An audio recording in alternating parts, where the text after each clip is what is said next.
वेठल निहायती वाजिबुल एहतराम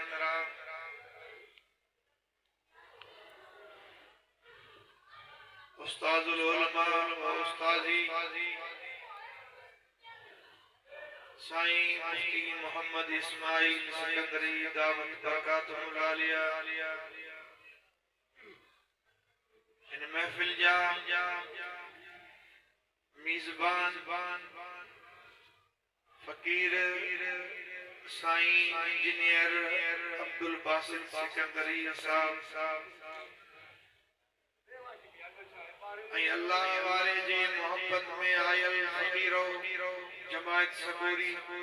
अस्सलामु अलैकुम व रहमतुल्लाहि व बरकातुहू।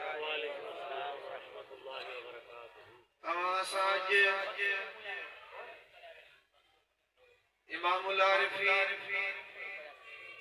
हजरत पीर साईं रोजे धनी रज़ियल्लाहु तआला अन्हु जे एक फैज़ याफ्ता फकीर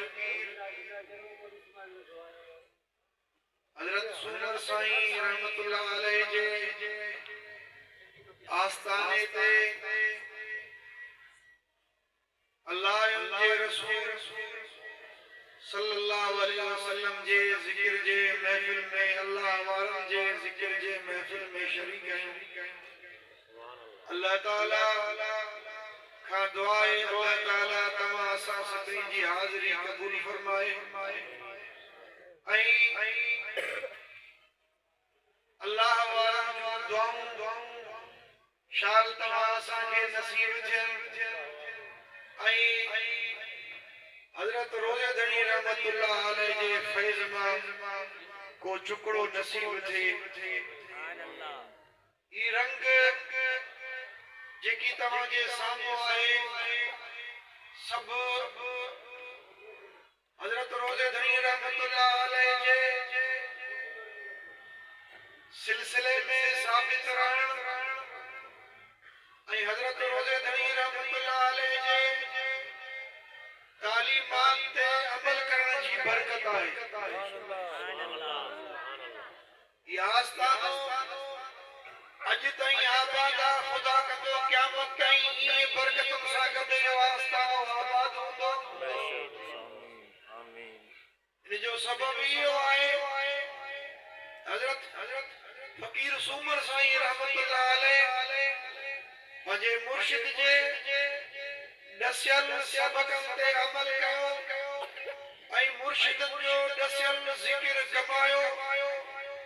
जे नतीजे में ही रंग लगी वया।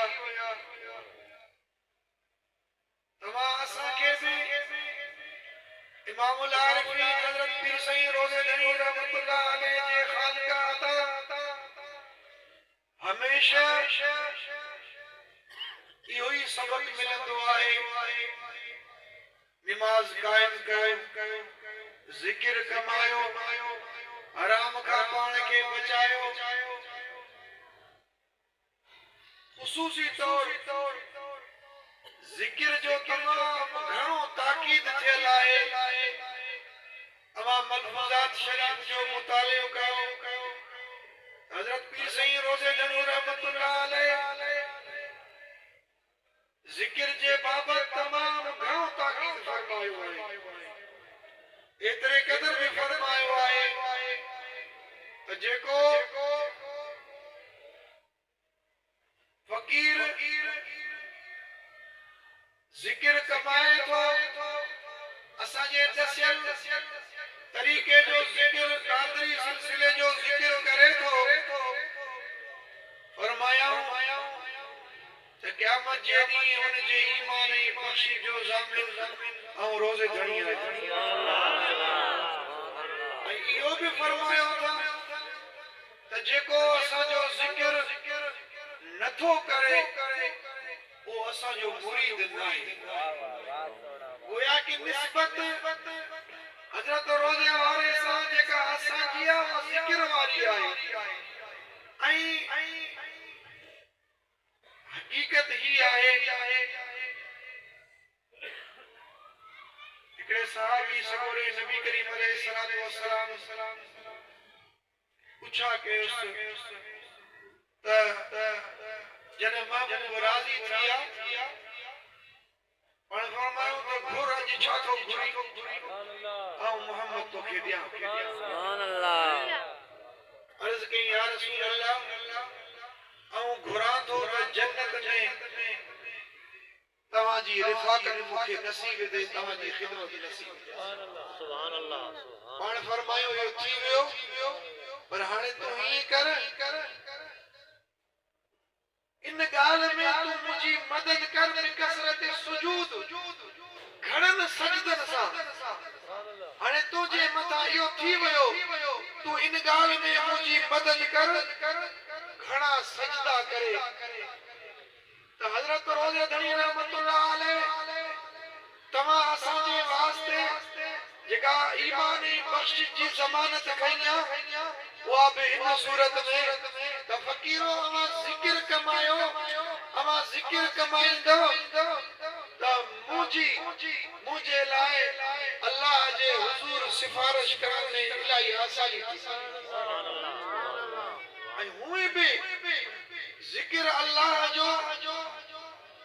अहम आहे जो ज़िक्र सां जेके कटियल दिलियूं आहिनि उहे साफ़ अल्लाह जे ज़िक्र सां थींदियूं आहिनि जीअं लोह खे ज़ंग लॻी वञे रेगमाल सां हुनखे साफ़ कयो वेंदो आहे जेकॾहिं दिलि कटिजी वञे दिलि खे ज़ंग लॻी वञे हाओ दिलि खे दिलि कटिबी आहे दिलि ज़ंगजी वेंदी आहे छाजे करे गुनाहनि जे करे मानो जॾहिं गुनाह कंदो आहे त गुनाह करण जे करे दिलि ते कारो दाग ठही वेंदो आहे ईअं गुनाह कंदो वेंदो आहे दिलि कारी थी वेंदी आहे घणनि गुनाहनि जे करे सॼी दिलि कारी थी वेंदी आहे दिलि जी सफ़ाई जेकॾहिं घुर्जे त उन जो वाहिद तरीक़ो अल्लाह जो ज़िक्र अल्लाह जो ज़िक्र अल्लाह जे रज़ामंदी जो सबब दिल जे सफ़ाईअ जो सबब उन खां सवा ज़ाहिरी बातिनी रूहानी जिस्मानी जेके बि तकलीफ़ूं आहिनि परेशानियूं आहिनि बीमारियूं आहिनि सभिनी इन्हनि बीमारियुनि जो इलाज बि अल्लाह जो ज़िक्र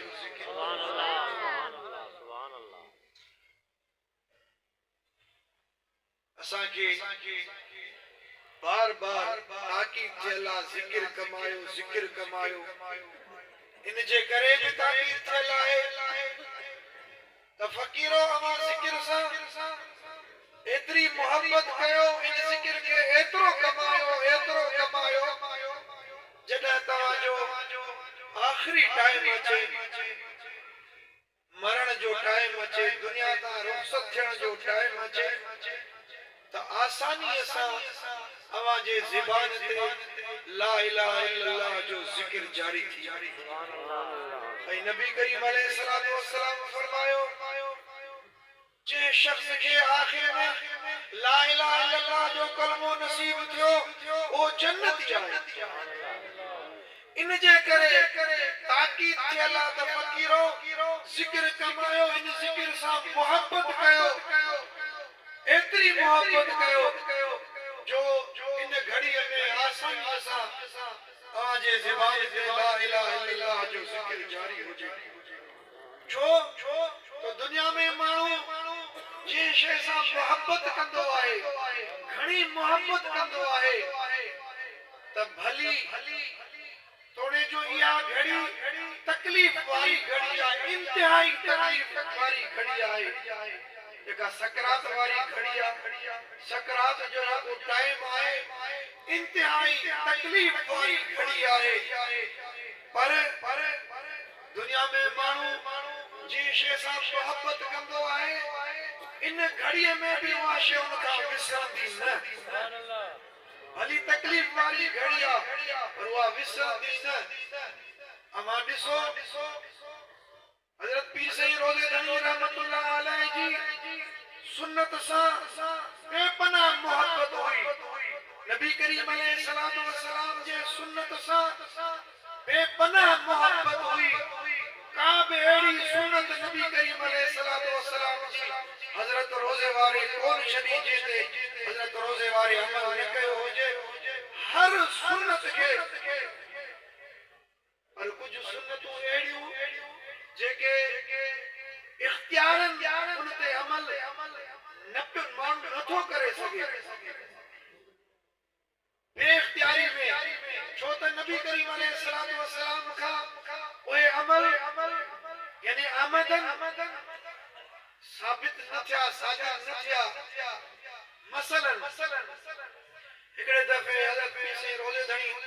रहमतुल्लाह अलैहि सुबह जी नमाज में एतरी देर कई जदा पाण खाबे पासे सलाम वराए बस के उधेड़ा सिज कनी करी फकीर अर्ज के केमला जी ॾाढी देर कई या तव्हां नमाज पढ़ण में ॾाढी देर थी वई पाण फरमायो त फकीरो इन ॾींहं जो असांखे वॾो इंतज़ार हुयो जो असां हदीस शरीफ में पढ़ियो आहे त नबी करीम अलैहिस्सलातु वस्सलाम खे बि हिकु दफ़े एतिरी देर थी जो नबी करीम अलैहिस्सलातु वस्सलाम खाबे पासे सलाम वरायो हेॾा सिज कनी कढी असां बि इख्तियार तो न पिया करे सघूं बेइख्तियार असां खां जेकॾहिं इंतज़ार में आसूं त पाण मुरादो इहो अमल असां खां थिए त नबी करीम अलैहिस्सलातु वस्सलाम जो सुन्नत पाण करीमन जी सुन्नत अदा थिए अॼु अल्लाह असां खां इहा सुन्नत अदा करे सुभान अल्लाह यानी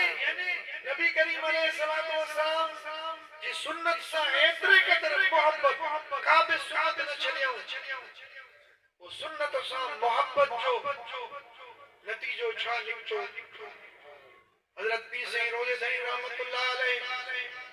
खमीस जो ॾींहुं आहे जुमे जी राति विसाल आहे खमीस जो ॾींहुं आहे ऐं तकलीफ़ आहे बज़ाहिर अखियूं पूरियल आहिनि माण्हू सम्झनि पिया त तकलीफ़ आहे एतिरे क़दर जो बेहोशी कारी आहे फकीर हजरत पीर साईं जा न वठण लॻो न वठण जो जेको सुन्नत तरीक़ो आहे अवां सम्झी छॾियो सॼे हथ जे अशद आंगुर खां शुरू कजे यानी ही न वरी विची आंगुर वरी ही आंगुर वरी ही चीच सॼे हथ जो अंगूठे जेको मिलावा छॾे ॾिजे वरी खॿे हथ जे चीच खां वरी ही आंगुर तरतीब सां आंगूठे जो नो आख़िर में सॼे आंगूठे जो नो वठणो इहो सुन्नत तरीक़ो सुभान अल्लाह फकीर हज़रत पीर साईं जा न वठण लॻो पर हुन चीच खां शुरूआत कई बज़ाहिर हज़रत पीर साईं रोज़े धणी रहमतुल्लाह अलैहि जे मथां हिकु बेहोशी जो आलम कारी आहे बज़ाहिर सम्झ में ईअं अचे पियो तकलीफ़ आहे पर इन आलम में तकलीफ़ जे आलम में हज़रत पीर साईं रोज़े धणी रहमतुल्लाह अलैहि उन फकीर खां चीच छॾाई ऐं पाण ई अशद आंगुर ॾिनो पोइ तरतीब सां हिकु आंगुर ॾींदा हुया एतिरी मोहब्बत नबी करीम अलैहिस्सलातु वस्सलाम जे सुन्नत सां हुई इन जे करे इन तकलीफ़ वारे आलम में भी उहा सुन्नत विसरे नथी याद आहे अल्लाहु अकबर कबीरा हज़रत रोज़े वारे ज़िक्र जी ताकीद इन जे लाइ कई आहे ज़िक्र जी तलकीन इन जे लाइ कई आहे फकीरो इन ज़िक्र सां एतिरी मोहब्बत कयो इन ज़िक्र खे एतिरो कमायो जॾहिं इहो टाइम तव्हांजे मथां अचे त आसानीअ सां अव्हां जे ज़बान ते ला इलाहा इल्लल्लाह जो ज़िक्र जारी सुभान अल्लाह इहो ई दरगाह शरीफ जो पैगाम हज़रत रोज़े धणी जो पैगाम ऐं हज़रत रोज़े धणी जी तालीम में अल्लाह से उहा बरकत रखी आहे अव्हां अमल करे ॾिसो त अल्लाह से कीअं अव्हां खे नवाज़े थो दुनिया जूं भी बरकतूं उन में रखियल आहिनि उखरवी बरकतूं भी रखियल आहिनि दुनिया जूं भी इज़तूं उन में आहिनि उखरवी इज़तूं भी उन में आहिनि अल्लाह ताला तव्हां असांखे अमल जी तौफ़ीक़ अता फरमाए अल्लाह ताला तव्हां असांखे हज़रत रोज़े धणी रहमतुल्लाह अलैहि जे तालीमात ते ऐं दसियल ज़िक्र क़ाइम करण जी तौफ़ीक़ अता फरमाए ऐं दरगाह दरगाह मुबारक जो जेको भी मंशूरा जेको भी प्रोग्राम जेको भी फैसलो आए हर हुक्म हर फैसले के बगैर चूं चिराजे बगैर के तबसरे जे हुक्म अचे अखे दे रखी उनते माण्हू अमल करे मुरीद के अमल ही करणो आहे जेकर थोरो भी तरद्दुद कई त पो नुक़सान खाईंदो फकीर तेजे करे दरगाह मुबारक जो जेको भी फैसलो हुजे बगैर की चूं चिराजे उनते अमल करण घुर्जे मोहब्बत सा अकीदत सा हजरत रोजे वारे जो दसियल जिक्र आए नमाज कायम करण घुर्जे जिक्र पाबंदी सा करण घुर्जे इंशाअल्लाह अज़ीज इन जहान में भी का तकलीफ नहीं थी उन जहान में भी हजरत रोजे दनी भाकुर में हुंदा सो आखिर दावाना अल्हम्दुलिल्लाह।